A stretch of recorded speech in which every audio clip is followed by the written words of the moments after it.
Hello everyone, we're really looking forward to seeing our Year 10s and 12s from Monday the 15th of June.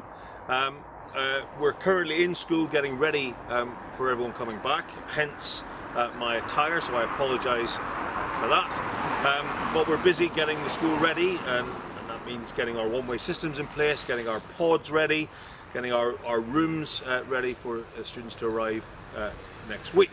I've come out here because I wanted to start the video here at the entrance and just explain how it's going to work.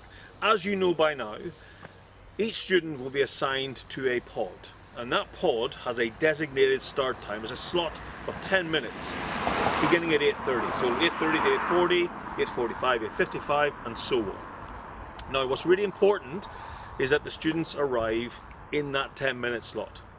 And in order to help us do that, I'm going to put 2 members of staff here at the entrance, and they will only allow students into the school site if it is their pod 10 minutes. So what that might mean is that some students have to wait at the other side of the road, the other side of the crossing, or in some cases they may need to wait down by the roundabout. What we don't want, or what we want to avoid, is a cluster of students here from different pods. So it's really important they come for their 10-minute slot. Similarly, if you are a parent and you're dropping your child at school in your car, then you really must stick to that 10-minute slot. Otherwise, your child won't be allowed into this or onto the school site. Now, a lot of students will come on bikes, and that's absolutely fine. Normally they would cycle in here and they would go to the bike sheds, but the bike sheds will be closed because the entrances and exits are very narrow. But they can leave their bikes on the grass area beside the bike sheds. Once they've done that, they should then go to whatever entrance is designated for their pod. So here we are around the side of the school. Once the students have dropped their bikes here, because the bike sheds are closed, they will either go in via this entrance, which is the light blue entrance, and that will be for pods 1 and 3, or they will continue around to the back of the school and they'll enter either via science or technology, the yellow area, or the sixth formers who will enter by the orange area. So I'll show you that in a little bit, but next we're just going to show you how it's going to work as they come into school. So when students arrive at their designated entrance, if it's dry, they'll be expected to wait outside. Outside each entrance we have put some painted lines at 2-meter intervals, which is where the students are expected to wait. At that point, once everyone's here, the member of staff who's supervising them for the day will come out and will say good morning and we'll welcome them into school and invite them to go and wash their hands before they go to their designated area. If it's wet, students will be allowed into the building, but there is an area inside of each entrance which also has 2-meter dashed lines where students will be expected to wait if it's raining. Each individual pod will have access to a computer suite and will also have access to another classroom if needed for one-to-one mentoring conversations that will take place during the day. They'll also have access to their own toilet, which can only be used by students from that pod, and that toilet will be cleaned regularly throughout the day.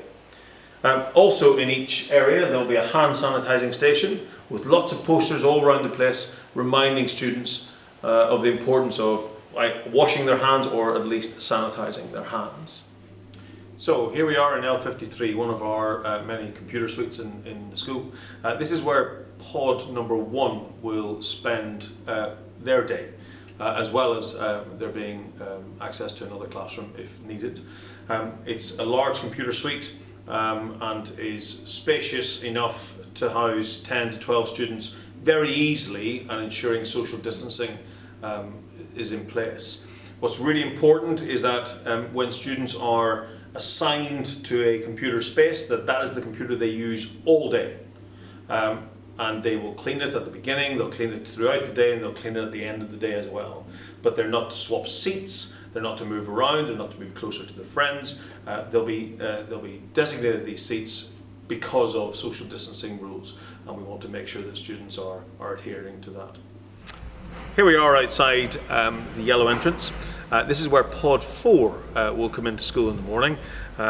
They will have walked round the outside of the school, come in across the playground and line up outside and wait for further instructions. If it's wet, again there are lines, there are taped lines inside the school where they'll be expected to wait at 2 metre distances to receive instructions from their member of staff. It's also worth saying at this point that all students will have a designated time for break and a designated time for lunch. Now, these times are different for each pod. So there's no opportunity for students in pod 1 to mix with, say, students in pod 3 or 4, because they're all at different time slots throughout the day. They get a 15-minute break and they'll get a 25-minute time for lunch, when they'll be allowed to either sit in their designated space, and I'll show you where they are in a minute, or they can come out here and get some fresh air and kick a ball about if they want to. That's absolutely fine.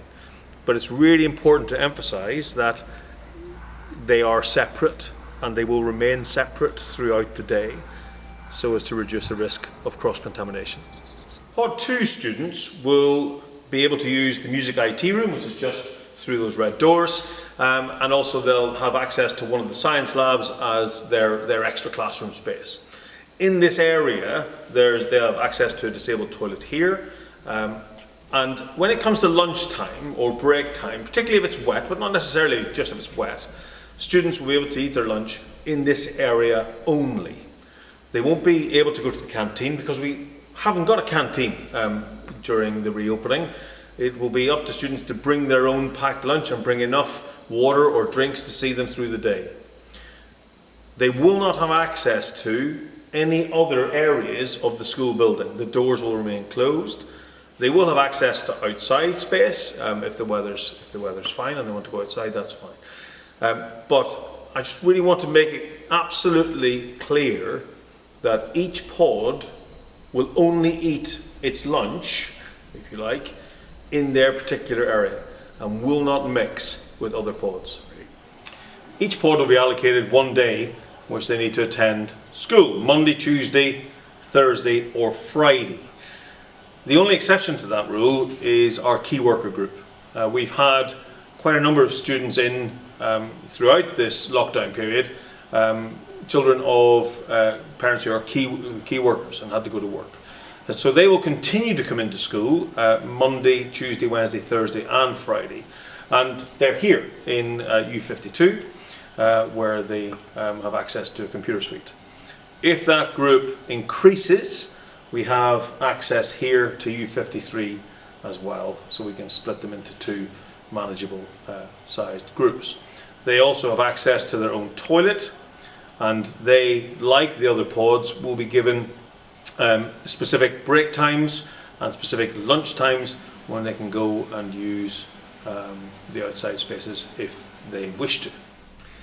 We're very fortunate here at Melksham Oak because we have such a large building to work in, which naturally divides itself up into different areas that can be self-contained. Year 12 students are going to work in orange next week and beyond. We're moving them out of their normal sixth form area mainly because we already have 2 pods of year 10 students in light blue, and it's just to avoid cross-contamination. Because we have the scale to do this, we're going to do it. So year 12 students will walk around and they'll come in via the orange entrance downstairs, and they will work in this area. There's an IT room here that they'll have access to, but they'll also have access to a suite of laptops where they'll, this is where they'll get all the support they need to sort of help reintegrate them back into school life. There's also toilets here that they'll have access to, and like the other pods, they will spend their time in this area if it's wet, or they can also go out and about. One thing I would say about year 12s is, unlike in perhaps normal times, year 12 students will not be allowed to leave the school site during the day. We can't allow students to go out at lunchtime, perhaps go to Tesco's or wherever, and then to come back into school during the rest of the day. So I'm afraid year 12s, once you're here until the end of the day. So I hope all that makes sense. It's not easy, this, and we recognise, and I recognise, that sending your child back to school after this prolonged period of absence, you want to be sure that we're doing everything we can to make sure that they're safe. Equally, it's my responsibility to make sure that we're doing everything we can to make sure our staff are safe. We realise that children will have missed being at school, whether they want to admit it or not. The vast majority will have missed being at school. They'll have missed seeing their friends. They'll have missed the interaction. They'll have missed their interaction with the staff. And much as we really want them back as quickly as possible and as safely as possible, it's going to be different. It's going to be very different. And there might not be that opportunity to catch up with their mates in the same way that they would have done normally, or to interact with their favourite teachers in the same way that they would have been able to do in a normal situation. It will be different. They will be supervised, they will be supported with their remote learning. What we're also intending to do, which I think is really, really important, is to try and sort of recalibrate. That's a terrible word when we're talking about children, but to kind of just reboot, if you like, to find out how things have gone, to find out how they have coped, how their families have coped, how they've managed throughout what has been clearly a very difficult time. To talk to them about the amount of work they've done, the type of work they've been doing, how they've been interacting with the remote learning. But it's not about us saying to them, oh, you haven't done enough work, why haven't you done enough work? It's not about that at all. Some of them won't have had the opportunity to do as much work as they maybe would have wanted, or some of them would have found it very difficult because of IT issues or other factors. What we are very clear about is we want to know what we can do now to support them moving forward. Year 10s and 12s have been brought back in for a reason. Clearly, the next 12 months of their academic life are very, very important. Whatever GCSEs and A-levels might look like in the future, we need to make sure that our Year 10 students and our Year 12 students are supported and ready to go when September comes, and whatever September looks like. We just don't know, do we? So what we intend to do is have one-to-one structured conversations with every single student throughout their day in school in week 1 or week 2, depending on timings. And we're going to use that information to provide as much support and individualised support as we possibly can. So in the case of Year 12s, that information will be passed to their tutors, who will discuss it with their teachers, whether it's their 3 or 4 subject teachers, and work will be individualised, and emails will be sent out to find to sort of make sure that we can support them as best we possibly can. Similarly, we're not just talking about work. We're talking about supporting students with their social, emotional, mental well-being, and we mustn't assume, and we certainly don't assume, that because they're 14, 15, 16, 17 years old, somehow they're just going to come back and pick up where they left off. We don't expect that to happen. We expect that some will struggle, and we expect that some perhaps won't struggle as much. But we're here to support them wherever they are, whether they are comfortable coming back to school, whether they're feeling anxious or apprehensive about coming back to school. We're here to do everything we can to support that transition as safely as we can. I don't want to finish on, so I won't finish on a sour note, but just to say that we have amended our behaviour policy, and it's really important that parents and students are really aware of this. Clearly our expectations will remain high. They don't have to wear a uniform, that's fine, because we just think, some students may have grown out of uniform, and they might, and obviously parents, you can't get access to the shops to buy some new uniform, but also it's just easier to, when they go home, stick it in the wash, and it's sorted that way. But our expectations remain high with regards to behaviour, with regards to attitude, whilst at the same time accepting that some people will take a bit of time to readjust. That being said, what I'm very clear about is that if students don't or continually refuse to adhere to the social distancing rules, if they are doing anything that would jeopardize the health and well-being of other students and or staff, they will be asked to leave and they won't be back in for a couple of weeks. So I'm very clear on that. Safety and health and safety is absolutely paramount and the most important consideration. So look, we genuinely, and staff are itching to get back in, we genuinely can't wait to get started again. And we're looking forward to seeing our Year 10s and our Year 12s sometime soon over the next couple of weeks.